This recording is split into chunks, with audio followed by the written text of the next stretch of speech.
Dot and কি toner.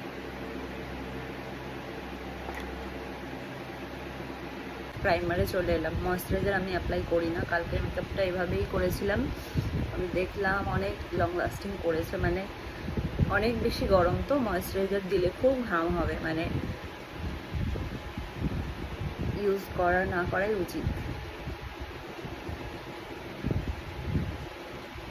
আমি দিয়ে দিলাম প্রাইমার। দেখো কত সুন্দর ব্লার হয়ে গেছে স্কিনটা, মানে পোরগুলো ব্লার হয়ে গেছে। করছি লিকুইড হাইলাইটার আর তার সাথে একটু কনসিলার।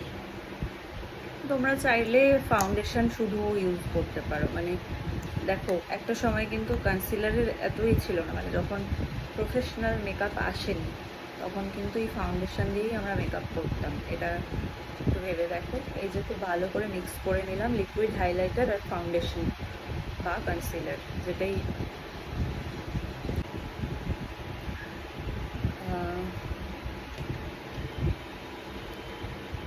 আমি মেকআপ ব্রাশ ইউজ করছি, কারণ মেকআপ ব্রাশে খুব অল্প প্রোডাক্ট লাগে।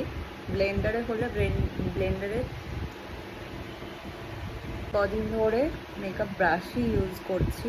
ওই কনসিলারটা নিয়েই আমার আই বেসও রেডি। এটাই মানে সব, এইটুকুই, আর কিচ্ছু করবো না। মানে হাইলাইটিং, কনসিলার, কালার কারেকশন আমি কিছুই করি না।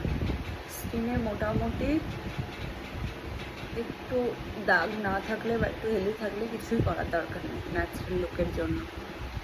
তো এই আমার রেডি। আর ব্লেন্ডারে অনেকটা প্রোডাক্ট শোক হয়ে যায়, তো খুব তাড়াতাড়ি মেকআপের জন্য ব্রাশটা অনেকটা ভালো। এইটুকুনি ব্লাশার দেবো। আমি খুব বেশি ব্লাশ পছন্দ করি না, কিন্তু তাড়াহুড়ো মেকআপ করলে মাঝে মধ্যে একটু বেশি হয়ে যায়। তাছাড়া ব্লাশ হচ্ছে পড়ে যায়।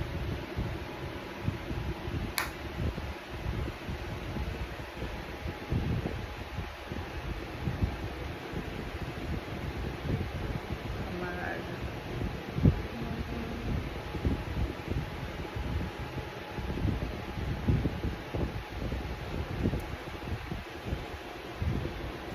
ব্লাশের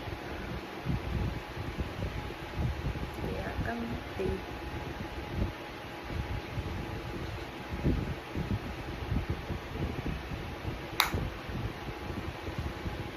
দেখ, সেলফ মেকআপ টিউটোরিয়াল দিচ্ছি মানে তোমরা ব্রাইডাল মেকআপ করতে পারবে এরকমটা ভেবো না। দুটো কিন্তু টোটালি ডিফারেন্ট, ইভেন পার্টি মেকআপও।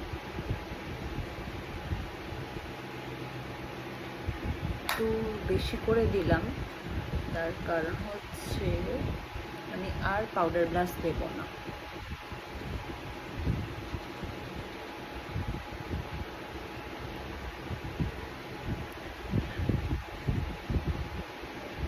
আর তাছাড়া আমি রেগুলার বেশি মেকআপ করি না, এই পুজোর সময়টুকুই একটু মেকআপ করছি।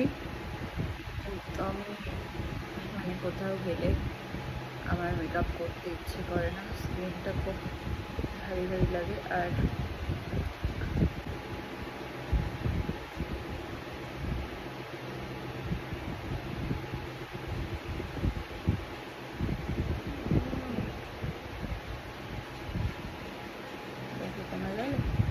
সব কিন্তু পাউডার সেট করেছি, তারপরে কিন্তু আমার ফেসের গ্লোটা চলে যায়নি। হয়েছে, সরি, আজ সকালে বোধহয় করেছিলাম, সেটা দিই।